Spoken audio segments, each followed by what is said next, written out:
Seraphina Blackwood had walked the dusty roads of Thornmere for 7 years, carrying nothing but a leather satchel of herbs and a reputation for gentle hands. She was 24 now, with copper hair that caught the sunlight and eyes the color of forest moss. People called her the Wandering Healer, though she had never asked for the title. She simply went where she was needed, mending broken bones and brewing remedies for fever, asking only for food and shelter in return. The mountain path had not been on her intended route. Seraphina had meant to reach the village of Millbrook by nightfall, but a rock slide had blocked the main road. The detour took her higher into the Frost Peak Mountains, where the air grew thin and cold. By midday, she found herself in territory she did not recognize, following a narrow trail that wound between jagged cliffs. That was when she heard the crying. At first, Seraphina thought it might be a child lost in the mountains. The sound was high and plaintive, echoing off the stone walls. She quickened her pace, her healer's instinct overriding her caution. The trail opened suddenly into a hidden valley, so unexpected that she stopped in her tracks. The valley was circular, ringed by towering peaks that seemed to touch the sky. A stream ran through the center, its water impossibly clear. Wildflowers bloomed in clusters of purple and gold, and the air smelled of pine and something else, something ancient and powerful. But what caught her attention were the 3 massive shapes near the far end of the valley. Eggs. 3 of them, each as tall as a man and covered in scales that shimmered like precious gems. One was deep crimson with veins of gold running through it. Another was silver white, glowing faintly in the shadows. The third was midnight blue, almost black, with specks that looked like distant stars. They sat in a natural depression in the ground, surrounded by scattered bones that made her stomach turn. The bones belonged to something enormous. Wings spread out like broken sails, a skull with horns and teeth the size of daggers. The creature had been dead for weeks, maybe months. Burn marks scarred the remains. Arrows still protruded from between the ribs. Someone had killed a dragon, and these were its children. The crying sound came from the crimson egg. As Seraphina approached, she could see pulses of light moving beneath its surface, like a heartbeat made visible. The egg was warm when she touched it, warmer than it should be in the mountain cold.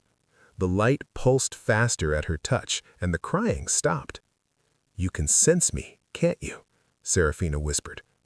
She had heard stories about dragons all her life. In Thornmere, they were legends from the old days, before the kingdom had been settled. Creatures of immense power that had once ruled the skies. Some tales painted them as monsters that burned villages and stole livestock. Others described them as wise beings that had helped humanity in times of great need. Either way, everyone agreed on one thing. Dragons had been gone for 100 years. Until now. Seraphina pulled her hand away and stepped back. This was not her problem. She was a healer, not a guardian. These eggs, if they hatched, would become creatures that could destroy towns with fire. The smart thing would be to leave, to forget she had ever found this place. But the eggs were alone, vulnerable. Their mother had been murdered, and whoever did it might return to finish the job. She was still trying to decide what to do when she heard footsteps behind her. Seraphina spun around, reaching for the small knife at her belt. A young woman stood at the valley entrance, breathing hard. She looked about 20, with raven black hair tied back and clothing that marked her as someone of means, though now torn and dirty. A merchant's daughter, perhaps, or minor nobility. "Please do not scream," the woman said, raising her hands. "I am not here to hurt you. I am trying to hide." "From what?" Seraphina asked, not lowering her knife. "From my future husband," the woman's voice was bitter. "My name is Cassia Winterbourne.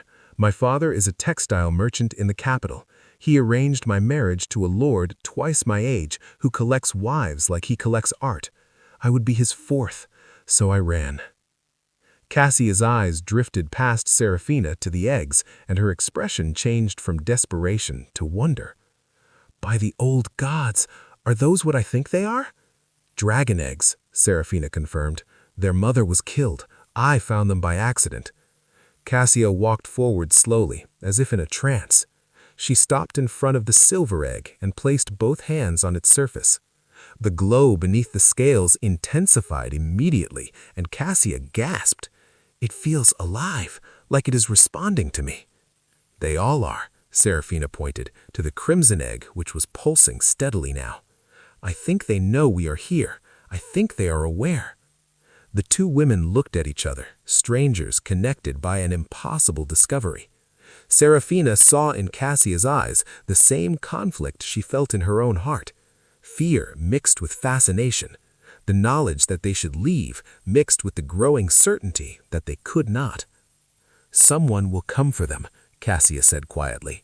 Whoever killed the mother will want the eggs. Dragon scales are worth fortunes. Dragon hearts are used in magic. These eggs would make someone unimaginably wealthy, or unimaginably powerful, if they could control the dragons after they hatched. So, what do we do? It was a fair question. Serafina had no answer. She was a healer who barely had enough coin for her next meal. Cassia was a runaway with no resources and hunters probably tracking her. Neither of them had the knowledge or ability to protect 3 dragon eggs from professional thieves or nobles with private armies. But as she looked at the eggs, glowing softly in the afternoon light, Serafina thought about all the times she had chosen the harder path. The patients she had treated for free because they could not pay. The nights she had gone hungry so a sick child could eat. The villages that had called her troublesome for speaking against corrupt local lords. She had never chosen the easy way. Why start now? We protect them, Serafina said, at least until we figure out what else to do. Cassia smiled, though it was a tired smile. You realize this is madness. Completely. They set up a simple camp near the stream. Cassia had some supplies in her pack, bread and dried meat she had taken when she fled. Serafina had her herbs and medical tools. It was not much, but it would keep them alive for a few days. As darkness fell over the valley, the eggs began to glow brighter. The crimson one pulsed with warm light. The silver one shimmered like moonlight on water. The midnight blue egg sparkled with pinpoints of light that looked exactly like stars. Together, they illuminated the entire valley in colors that seemed to come from dreams. Serafina and Cassia sat by their small fire, watching the eggs. Neither spoke for a long time. Finally, Cassia broke the silence. Why did you decide to stay? Serafina thought about the question. Because someone has to stand between the helpless and those who would harm them. That's what a healer does. Not just mending bodies, but protecting life wherever it exists. Even dragon life? Especially dragon life. If these creatures are as powerful as the stories say, then the world will be shaped by what we teach them. If we abandon them, someone cruel will find them, someone who will raise them as weapons. Cassia nodded slowly. My father used to say that true nobility is not about bloodlines or titles, it's about choosing what is right when no one is watching. Smart man. He was, before he started selling his daughters like livestock. They fell silent again. The eggs continued their slow pulse, steady as breathing. Above them, stars began to appear in the darkening sky, mirroring the patterns on the midnight blue egg. Somewhere in the distance, a wolf howled, and Serafina wondered how long they had before the valley's secret was discovered. Not long, as it turned out. On the second day, they found the tracks. Boot prints in the soft earth near the valley entrance. At least 6 different sets, all recent. The prints led to the dragon's skeleton, then away again, heading back down the mountain. Someone had been here, seen the remains, and left. They would be back. The stranger arrived on the 3rd morning, and he came alone. Serafina spotted him first, a figure climbing the steep trail into the valley. She woke Cassia with a gentle shake, and both women positioned themselves between the approaching man and the eggs. Serafina gripped her knife, while Cassia held a heavy branch they had prepared for defense. The man who entered the valley was tall and lean, perhaps 30 years old, with sun-darkened skin and a scar that ran from his left eyebrow to his cheek. He wore the remnants of armor, battered plates strapped over worn leather, and carried a sword at his hip. His movements were careful, measured, the walk of someone trained for combat. When he saw the women standing guard, he stopped and slowly raised his empty hands. "I mean no harm," he called out. His voice was rough, like gravel sliding down stone. "My name is Rowan Ashford. I am looking for the dragon eggs." "Then you can turn around and leave," Cassia shouted back, her voice stronger than she felt. "They are not for sale or taking." Rowan took another step forward, and Serafina raised her knife higher. He stopped again, seeming to measure the distance and the determination in their eyes. Then, to their surprise, he unbuckled his sword belt and set it on the ground, kicking it away from himself. "I am not here to steal them," Rowan said. "I am here to help protect them." "Why should we believe you?" Serafina demanded. "Because I was once a knight of the Silver Order, sworn to protect the innocent. I broke that oath 5 years ago when I followed orders I knew were wrong. I have been trying to find a way to make amends ever since." He gestured toward the dragon skeleton. "I heard rumors of dragon hunters in these mountains. When I found their camp 2 days ago, I learned what they did.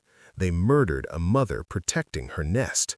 That kind of cruelty I will not abide." There was something in his voice, a weight of genuine regret that made Serafina lower her knife slightly. "What happened to the hunters?" she asked. "I convinced them to leave the area, permanently." The way Rowan said it suggested his methods had not been gentle. "But they will report back to whoever hired them. More will come, better equipped and better prepared. You cannot defend this place alone." Cassia and Serafina exchanged glances. They had discussed this reality in whispers during the long nights. 2 women with no combat training could not hold the valley against professional soldiers or mercenaries, but trusting a stranger was dangerous. "How do we know you are telling the truth?" Cassia asked. "You do not," Rowan admitted, "but I will stay on the opposite side of the valley. I will not approach the eggs without your permission.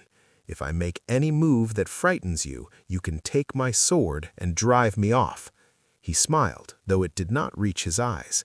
"Besides, the eggs will tell you if I am trustworthy." "What do you mean?" Serafina asked. "Watch." Rowan walked slowly toward the eggs, keeping his movements non-threatening.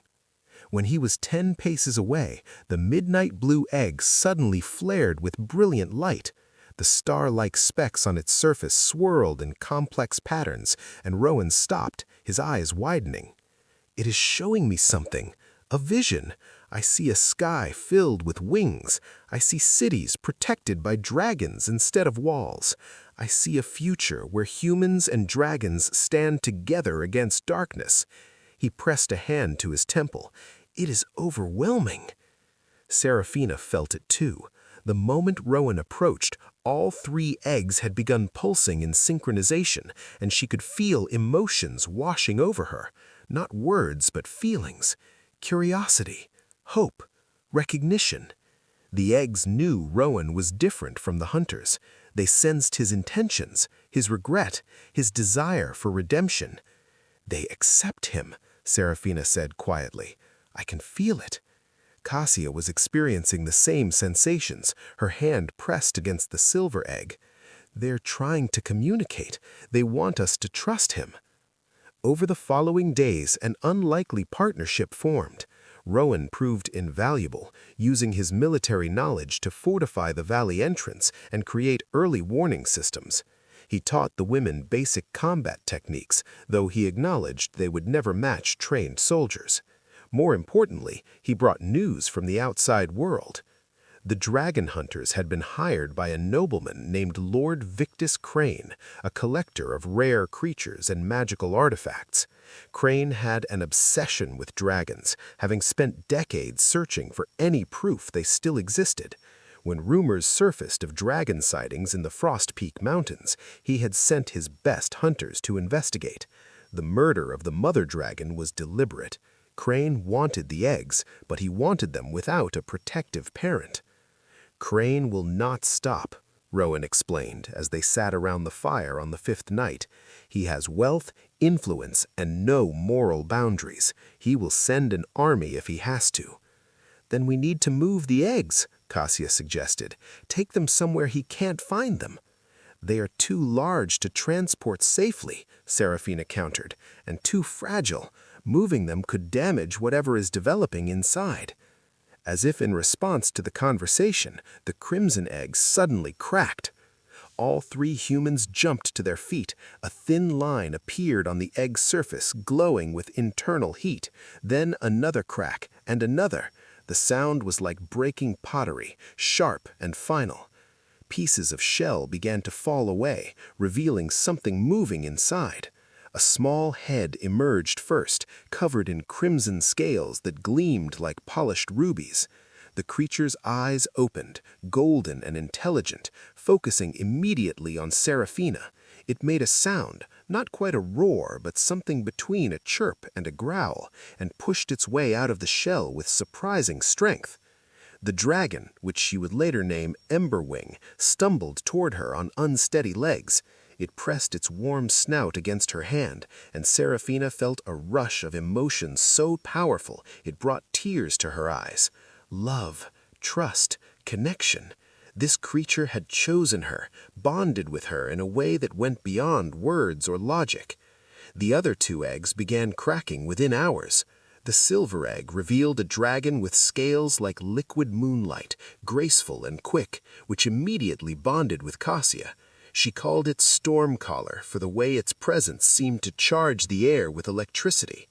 The midnight blue egg took longest to hatch, but when it did, the dragon that emerged was the largest of the 3, with eyes that held ancient wisdom. Rowan named it Night Whisper, and the bond between the disgraced knight and the star-marked dragon was instantaneous and profound. The next week transformed everything. The dragons grew at an erratic rate, doubling in size every few days. They learned to fly in short bursts, filling the valley with the sound of beating wings. They learned to hunt, catching mountain goats and fish from the stream. Most remarkably, they learned to communicate, not through words, but through shared emotions and visions. When Emberwing wanted to show Serafina something, images would appear in her mind. When Stormcaller sensed danger, Cassia would feel the warning as clearly as spoken aloud. Night Whisper could project entire scenarios, showing Rowan possible futures and outcomes. Through these visions, the 3 humans began to understand the truth. Dragons were not mindless beasts or simple animals. They were ancient beings with intelligence that rivaled and perhaps exceeded human understanding. They remembered things before they were born, inherited memories passed down through generations, and they had a purpose. The world was dying, slowly, almost imperceptibly, but dying nonetheless. Dragons showed visions of withered forests and poisoned rivers, of magic fading from the earth, of a future where nothing lived but shadows. Dragons were not destroyers, they were protectors, guardians of the natural balance. Their fire did not just burn, it renewed, it cleansed, it transformed. The mother dragon had been the last of her kind, and she had laid these eggs knowing she would die protecting them. She had chosen this remote valley because she sensed something here, a convergence of ancient power that would help her children survive. And she had hoped, against all odds, that humans would find them, that the right humans would make the right choice. "We were meant to find them," Serafina realized one evening as Emberwing curled against her, radiating warmth. This was not an accident. "Destiny," Cassia murmured, running her fingers along Stormcaller's silver scales. "I ran away from a forced marriage and found my true purpose." Rowan sat with Night Whisper's large head resting in his lap, the dragon's starry scales glowing softly in the darkness. I thought my life was over when I lost my honor, but maybe losing everything was necessary. Maybe I needed to be broken before I could help rebuild something better. The peace of that moment was shattered by the sound of horns echoing through the mountains. Rowan was on his feet instantly, sword in hand. They're here, Crane's forces. The three dragons lifted their heads in unison, their eyes glowing with inner fire. Through the bond, their humans felt their determination.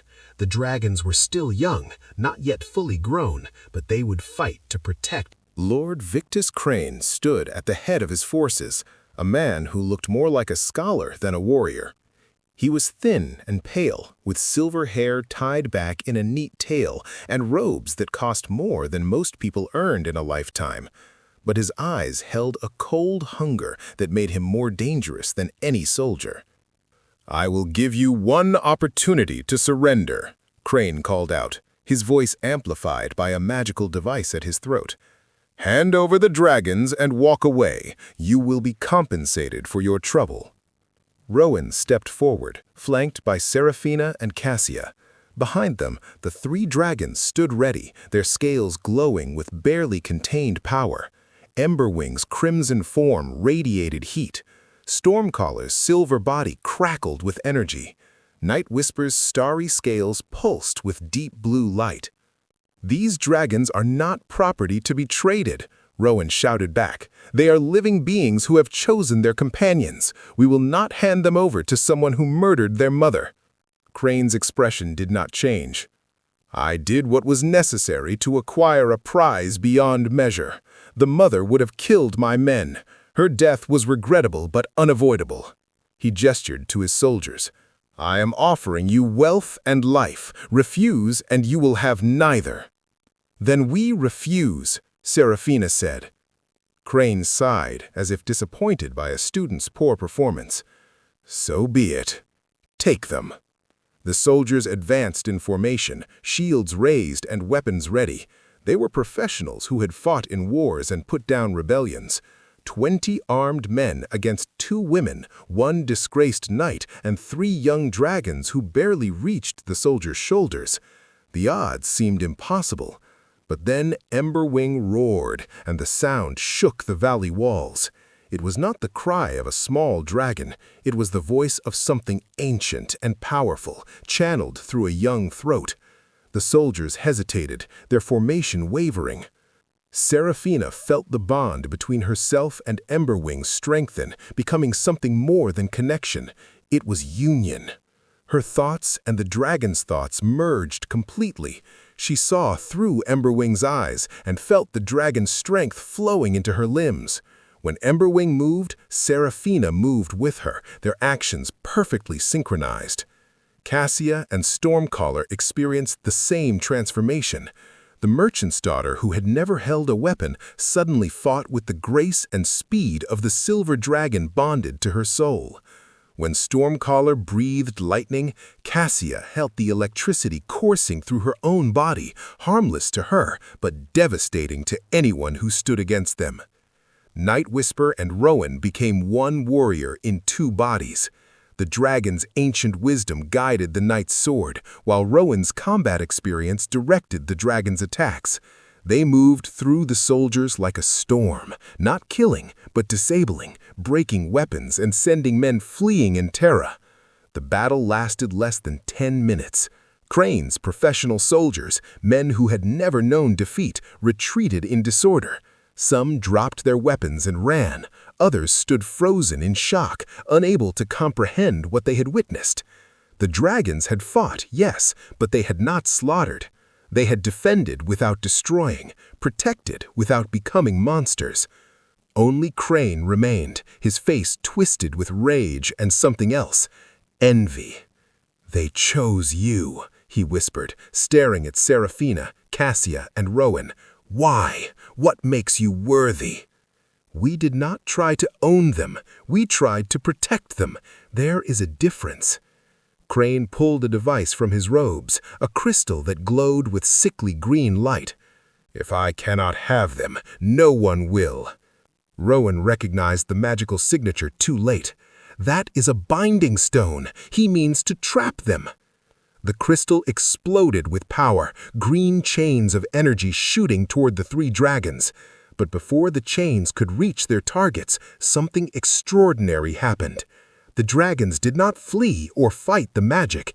Instead, they opened themselves to it, allowing the energy to flow into them, and then they transformed it.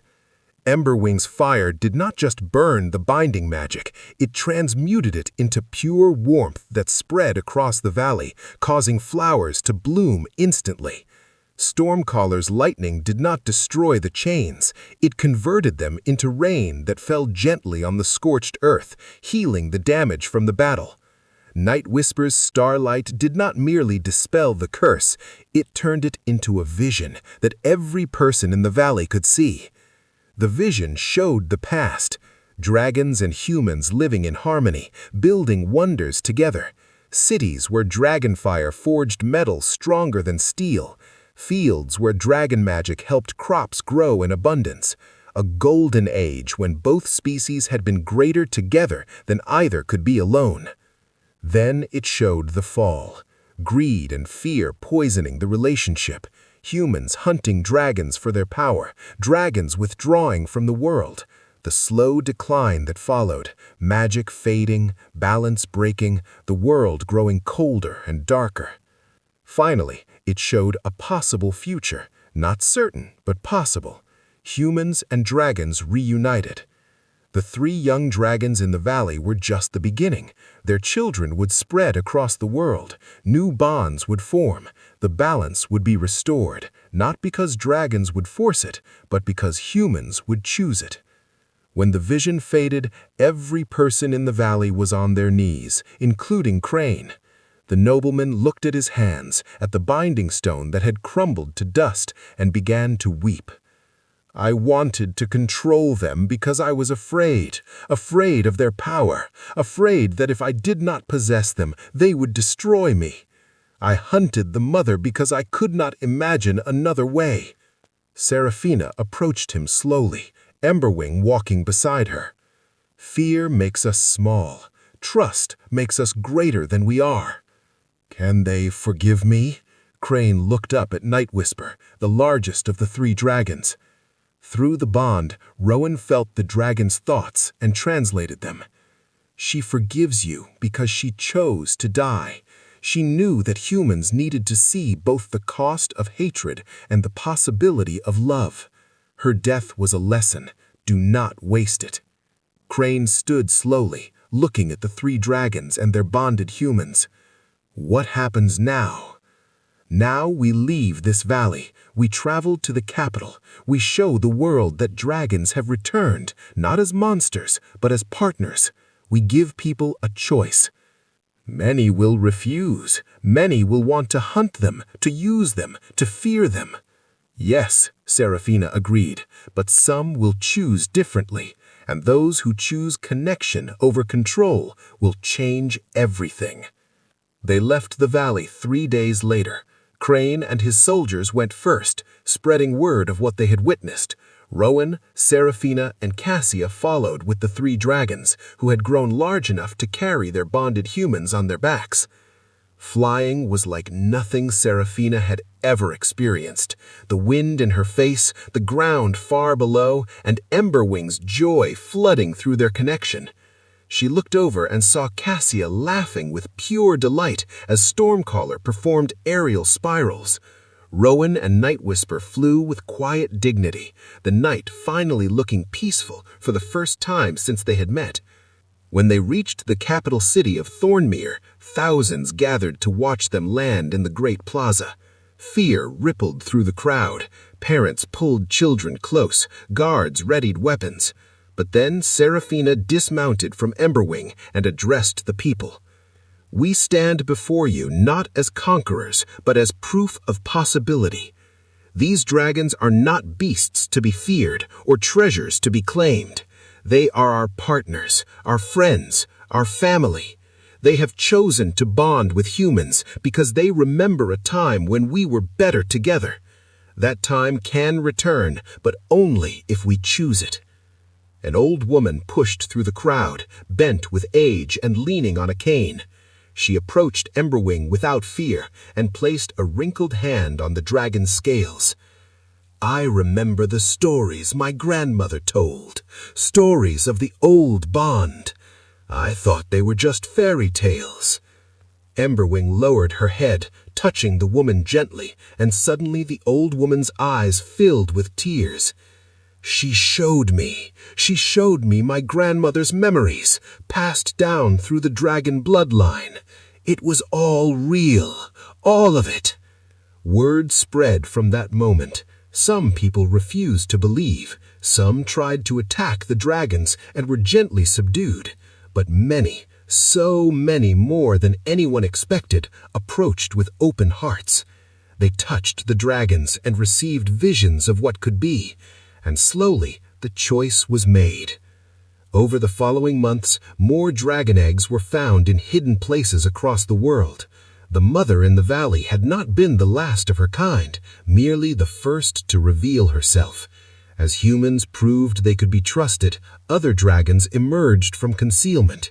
New bonds formed, the world began to change. Seraphina continued her work as a healer, but now Emberwing's fire could do more than warm. It could purify infections, cauterize wounds that would have been fatal, and restore life to dying tissue. Together, they saved hundreds